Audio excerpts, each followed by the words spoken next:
Hello.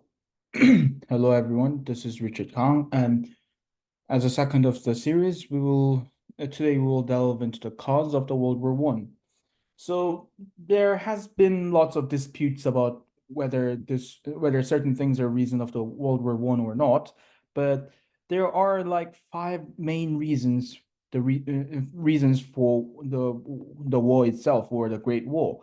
So there are the domestic disputes and splendid isolation and the rise of nationalism, romanticism and optimistic view on war and the July crisis. So there has been some domestic disputes in all the other countries, you know. So the Russians had their other than the poor economy or starving people as always, but there was another big one. It's called the incompetent emperor. So the Nikolai the second, he was a good of a person, but he was not that good of an emperor. So he should have been born as a farmer or something, but instead he was born with the blue blood and he became the emperor of the Russian Empire, and he kind of uh screwed the whole thing up. So lots of disputes inside Russia, including riots or corruption of the bureaucracy or starving people as always, but it was a bit more severe, should I say. And the French, so they basically lost a war to Prussia, which is like a part of Germany. So they don't really like Germany at all.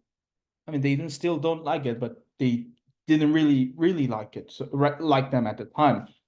And also the Franco-Prussian War has been some of a big uh inspiration for the Germany. So it has a lot more to do with this World War One thing. And the Germany, so as Germany have been united under Prussian power under the Otto von Bismarck, they has gained all the powers and they now have to, you know, they are building factories and they're building other things, and they only needed one thing for to progress, and it was the colonies. So French or in Britons or Belgium or Netherlands, they all had colonies all around the world, and they can sell their goods or products into there, and also they can get materials or raw materials and also really cheap workforces in a really good price from colonies. And they have been doing it for like 300 years prior to Germans. But and now here comes the problem. So the Germans has gained the power and they now have to seek for colonies, but there is only so much of a land in the world in it. So they kind of needed some of their colonies inside of Europe or outside of Europe. So they had some disputes inside the Germany about waging wars on the other part of the Europe. And this splendid isolation. So the UK, the United Kingdom, had this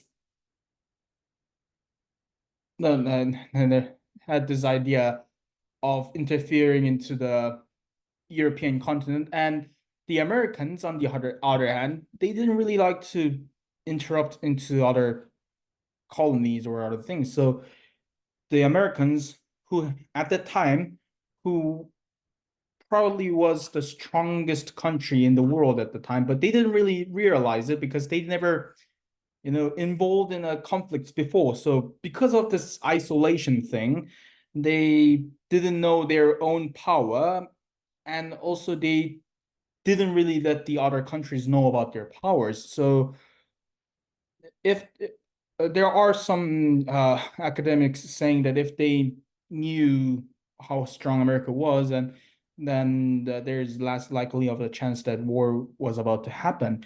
But and that's what I heard my uh from my tutor or some and my friends. But yeah, that's what I heard. And the splendid isolation thing was a big of a thing because the America had the power, but they didn't really like to invest the power on the European conflicts, and that's that has been some of a cause of the war itself.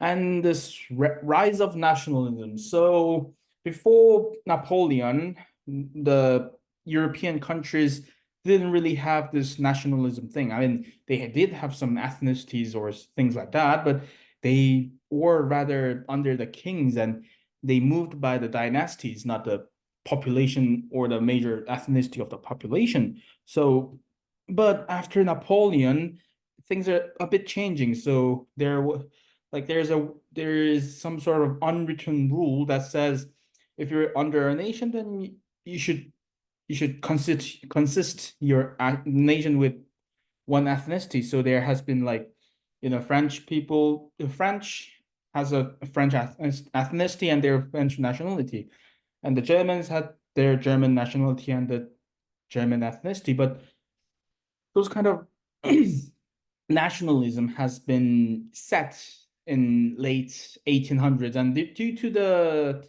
public education, they implemented the idea of having one nation. So, of course, as a side effect or the effect of the public education, the nationalism has had a really big growth at the time. And that didn't really end well, did it? So that's one of the causes. And this romanticism and the optimistic view on war. So romanticism was kind of related to the Belle Epoque thing. So they thought everything will go well, and they're being all optimistic and other things. And also they had really this romantic view on the war. So before World War One, for good 70 years, there hasn't been a major conflict inside the European continent. And all the wars that European countries has gone through was the wars on colonies. So because the colonies didn't really have the military power, and the European countries had the military power. So when they clash, usually the colonizers win.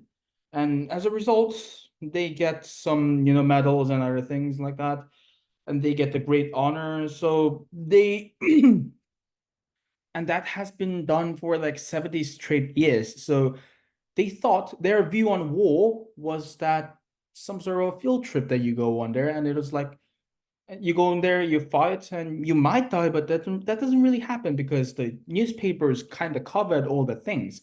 And you go there, you fight, you win, then you get a big honor and the big nice medals. That was like a Boy Scout trip, isn't it? So they had really optimistic view on war. And when the World War One happened, lots of people volunteered because they thought it was their chance for their honor and glory. But it didn't really end well. And this July crisis. So I'm not quite expert on this matter, but all I know is that there has been some before World War One at July. There has been some very okay, how do I put this? Very unintentional attempt of the war, and it kind of led into World War One. So that's all I heard about that part. But I was heard that it was really it was one of the causes of the World War One. So these five reasons are the main cause of the World War One from my point of view, and not on. So also they are not only reasons for the World War One, but what I really thought was those four of these reasons. Among those four of these reasons, they each one of them is one of the greatest reasons why the World War One has grown so big in scale or geographically, because there has been lots of disputes inside a country, domestic disputes inside a country, and each European countries had their own big domestic disputes, and they had this idea of power inside them, and also they had really optimistic view on war. I mean, every people did. So that's the reason why there has been so much of a casualties and other things like that from my point of view. And for today's video, that's be it, because the next one will be the other other part of the presentation. Thank you.